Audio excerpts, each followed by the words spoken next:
Good morning everyone, আবার চলে এসেছি নতুন একটা ব্লগ নিয়ে তোমাদের কাছে।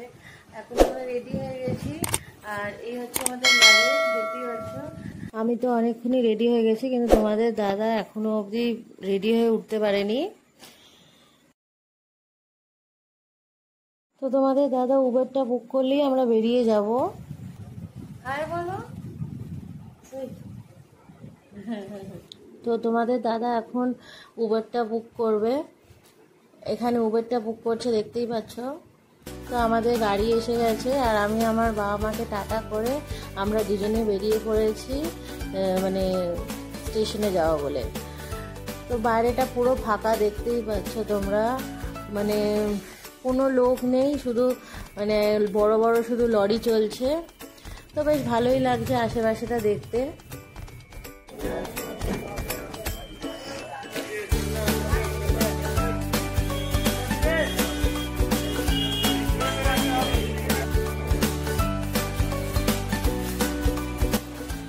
আমরা এখন হাওড়া স্টেশনে ঢুকে গেছি, এবার 6 নম্বর প্ল্যাটফর্মে যাব। তো আমরা 6 নম্বর প্ল্যাটফর্মের জন্য হাঁটা দিয়েছি। তো আমরা চলে এসেছি 6 নম্বর প্ল্যাটফর্মে।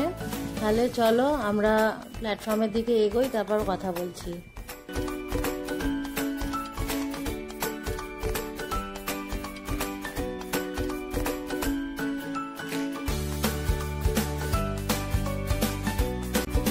তোমরা দেখতেই পাচ্ছ আমাদের ট্রেনটা এখানে দিয়ে দিয়েছে, আর আমরা ইচ্ছে করেই 6টা 5-এর এই টিকিটটা কেটেছিলাম, যাতে আমরা 10টার মধ্যে রামপুরহাটে পৌঁছে যেতে পারি। আমরা গণদেবতা এক্সপ্রেসের টিকিটটা কেটেছি, আর এমনিতেও এটাতে বেশি স্টেশন দেয় না, তাড়াতাড়ি পৌঁছে দেয়।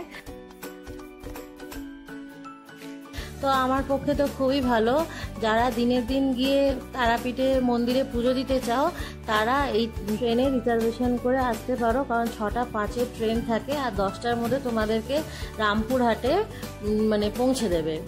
তো আমার পক্ষে তো খুবই ভালো। তোমাদেরকে চলো রাস্তাটা দেখাই, দেখতেই পাচ্ছ। তো আমরা এখন রামপুরহাট স্টেশনে পৌঁছে গেছি, বাইরেটা তোমাদেরকে দেখাচ্ছি। আর মনে হচ্ছে কতক্ষণে যাব, গিয়ে মা তারাকে পুজো দেব, আর সেগুলো তোমাদের সাথে সব শেয়ার করব। আমরা টোটোতে উঠে পড়েছি, আর আমাদের টোটো ভাড়া রামপুরহাট থেকে তারাপীঠ অবধি নিয়েছে 40 টাকা করে। এই পরের ব্লগটাতে আমি তোমাদেরকে দেখাবো যে আমি কোন হোটেলে ছিলাম, কোন রুমে ছিলাম, আর রুমের ভাড়া কত। সেটা দেখতে হলে তোমাদেরকে পরের ব্লগটা দেখতে হবে। আবারও তোমাদের সাথে দেখা হবে পরের ব্লগে। ততক্ষণের জন্য টাটা বাই।